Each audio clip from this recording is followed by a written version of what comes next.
Blast me to the mortal realms. It's time for the Mad Merlins review of Warhammer Age of Sigmar Stormbringer, issue 52 by Hachette Partworks and Warhammer.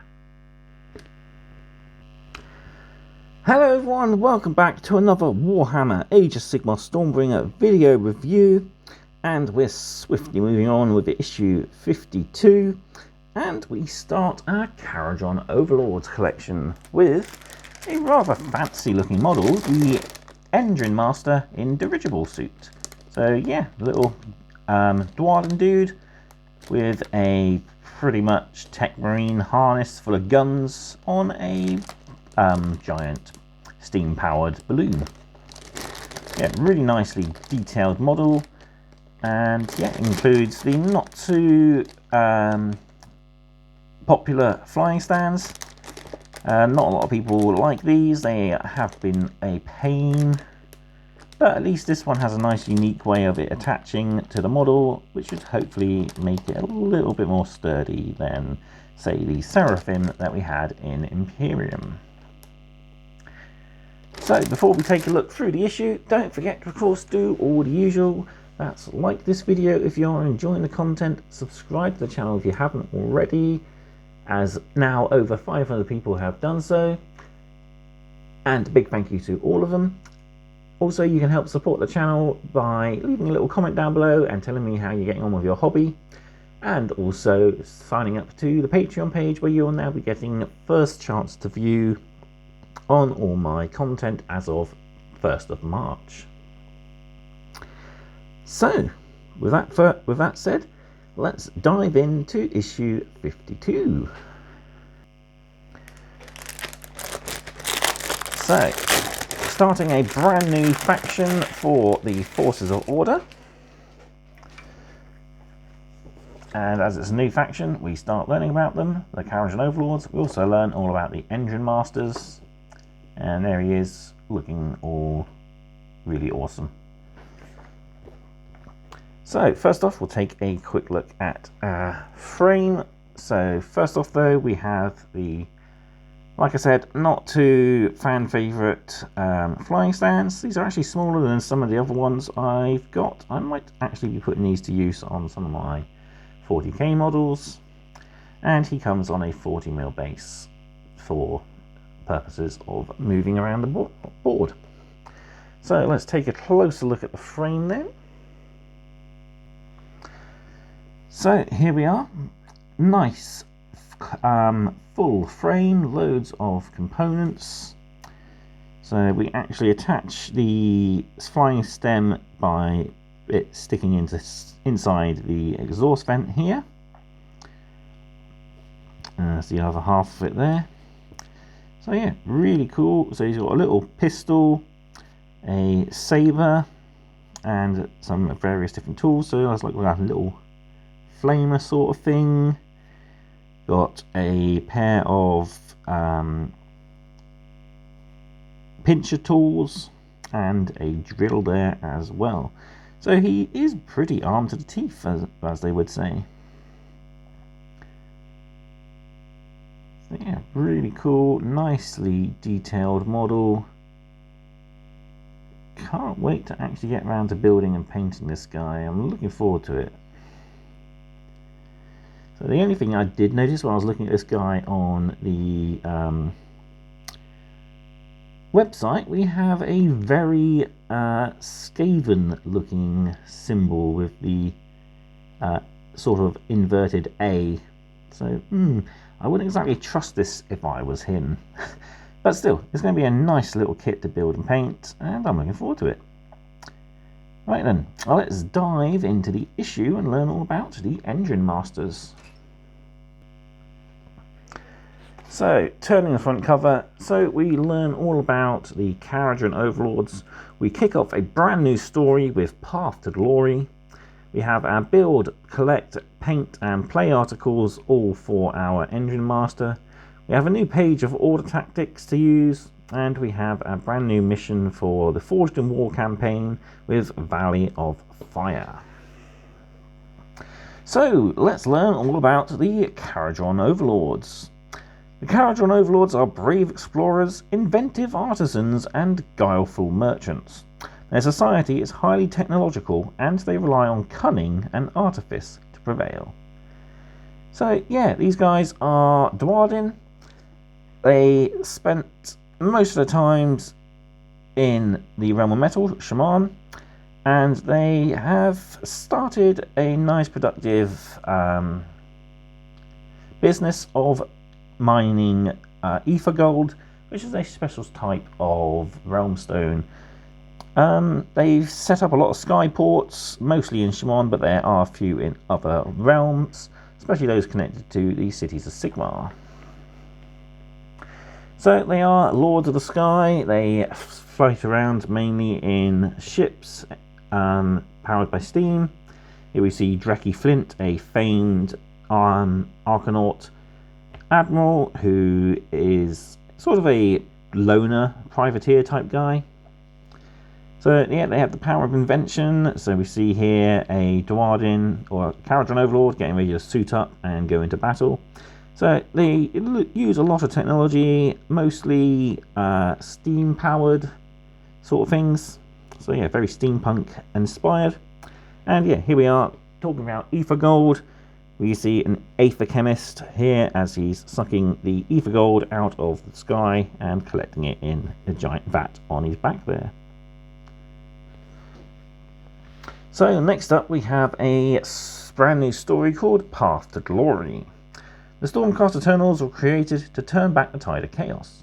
The war was never won, and the forces of chaos have clashed with Sigmar's armies countless times. Here, a band of Chaos Warriors encounters a Stormcast army marching across their land. So, a nice story that I'm actually taking a look at from the other side, as it were. So, this is a story focusing on the Chaos Warriors and their, indeed, hatred of the God King and his armies. So, yeah, it's pretty much a one-shot story. And we'll see, yeah, Chaos Cultists going up against the forces of the Stormcast, which would be pretty cool. Moving on then, we got our collect article for our Endrin Master. So we have the Endrin Masters are brave specialists who risk their lives to keep sky vessels flying through storms, disasters, and enemy attacks.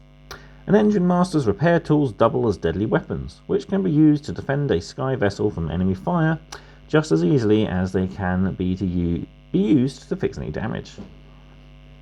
So yeah, the Engineers Guild, they are the guys who do all the repairs, create new technologies, and indeed keep up the ships and forges.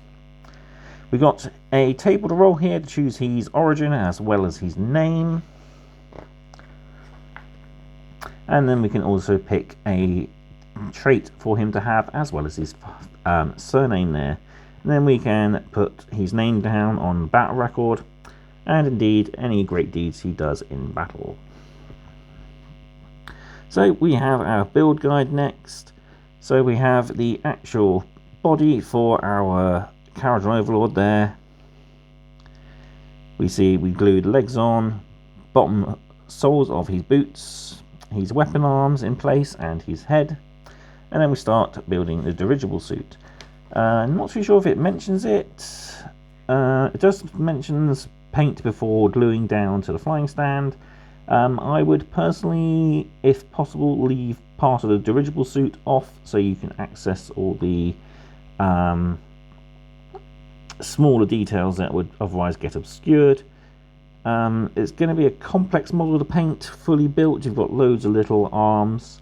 Might be a good idea to perhaps leave these attached to sprue, paint them, and then glue them in afterwards, just covering over the whole the areas with a little bit of blue tack. But yeah, pretty cool model. Looking forward to building and painting this guy. Nice dynamic pose, firing and pointing his sword forth, declaring a challenge as such. So next up then we have our how to paint guide. So as we actually have 3 full stands, what I would suggest is use one of these as a spare stand and a spare base or a piece of frame, glue the stand to the frame, and then temporarily attach the dirigible suit to here to aid as sort of a handle grip for helping you paint. It might be a good idea to use it as a temporary stand for giving a spray undercoat, as it might be a little easier rather to cover it with a spray than it would be to brush on all that colour. Speaking of colour, we want to get a good solid base coat of Runelord brass all over the model, as it's mostly main colour of the Kharadron Overlords. And we are looking at the basic Baraknar skyport, so we're painting all the cloth and the casing of the dirigible with Baraknar burgundy, picking out some of the metal details with lead belcher. Got quite a lot on the arms there, as well as the exhaust for the dirigible suit. Retributor armor, picking out the runes and the little icon hanging off his cables. Speaking of the cables, we're picking these all out with Abaddon Black. Then the sails on the dirigible suit with Wraithbone. Contour Blue for the lenses, as well as any areas of glass that are on the dirigible. Then we're starting to shade, so we're shading pretty much everything with Agrax Earthshade, except for the Baraknar Burgundy, which we'll be doing with Nuln Oil.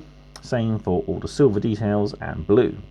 Finally, any gold details are shaded with Reikland Flesh Shade, and the fins on the dirigible will be shaded with Skeleton Horde.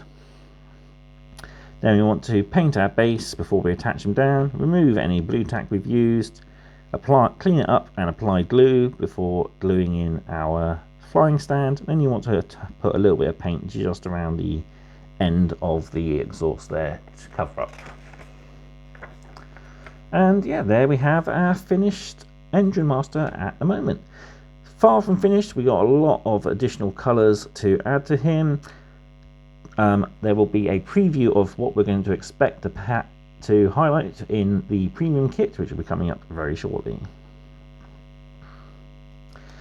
So next up then we have his rules. So he comes with an Aether Cannon, Dirigible Suit weapon battery, and a Aethermatic Saw. For his weapons, he has a movement of 12, 3+ save, 8 wounds and 8 bravery. So as we'd have guessed, he can fly. He has the Endrin Master, so pick a friendly sky vessel within 1 inch and heal 3 wounds. So again, we don't actually get any sky vessels in the main collection, but Premium Kit 3 does include one of the smaller sky vessels. So we'll actually find a use for this guy in combination with that. So speaking of, here's our sky vessel, and this is the one we are getting in Premium Kit, which is the Grunstock gun hauler, which comes with a bomb battery and a big steam-powered gun on the front. So yeah, we are definitely going to find a use for him. Next up then, we have some new order tactics to look at, and we're looking at some of the Sylvaneth stuff. So this is the Arc Revenant's order tactic, and yeah, he has a good maneuverability as he can fly and has high movement value. He's pretty versatile. He can be a defender or combatant, depending on how you activate his Crescent Shield. But he will become a priority target as he is a pretty potent force leader.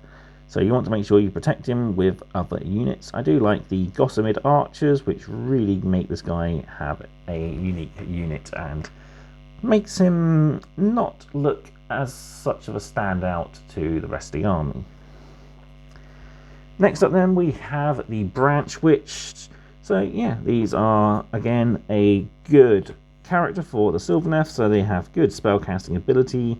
They're pretty good in melee with their scythes, but they are fragile. They have low wounds and a poor save, and again they could be potential priority targets, so you want to protect them as best you can.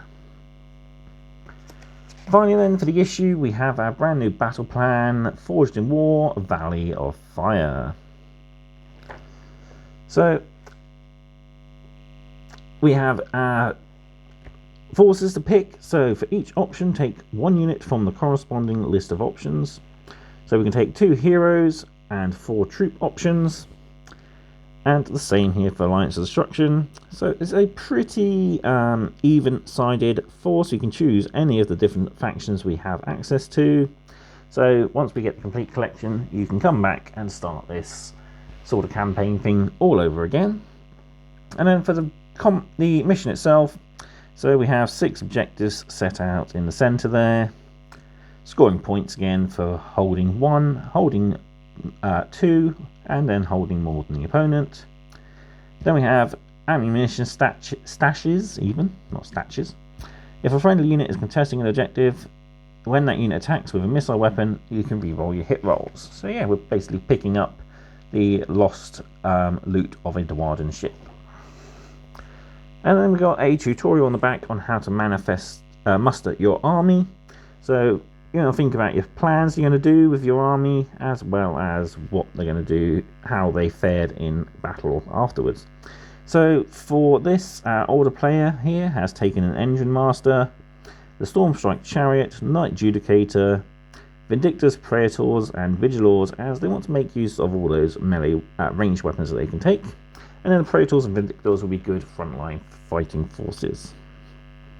For the Destruction player, they've took the Beast Skewer Killbow, Man Skewer Bolt Boys, Fungoid Cave Shaman, Loon Boss on Cave Squig, and the Loon Smasher Fanatics.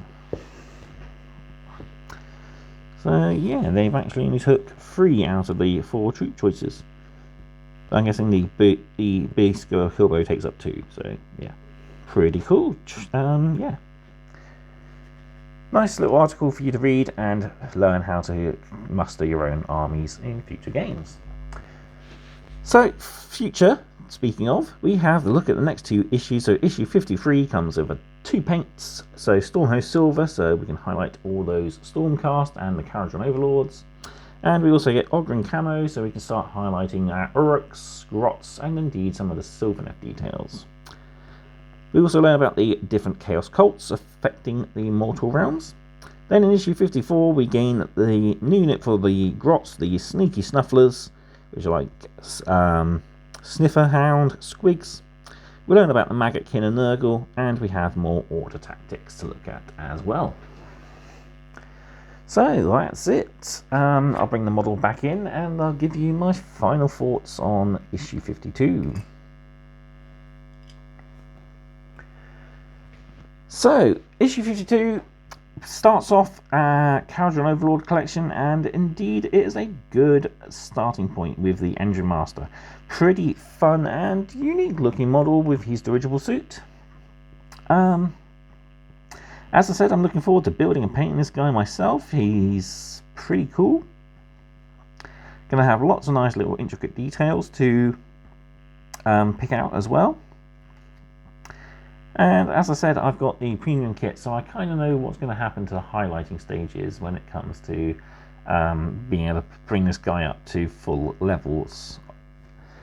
As for the issue itself, pretty good issue. We start looking at the Kharadron Overlords. We have a new story. It's a one-off story, but still it's a nice one, looking at how things are from the Chaos side of things. And yeah, our paint guide, build guide are all very handy. And yeah, we've got some brand new playing articles, and of course that brand new mission, which looks kind of fun. Yeah, other than that, pretty good issue. Looking forward to building and painting this guy, as I've said several times already. Let me know if you've got this guy. How have you done it? Have you done it in sub-assemblies, as I'm planning to do? Or have you built it all in one and painted what you can as best you can? Let me know in the comment section down below, or have a friendly old natter about our lovely hobby. So yeah, that's it for this video. Thank you all very much for watching, and until next time, stay safe and happy hobbying. Goodbye.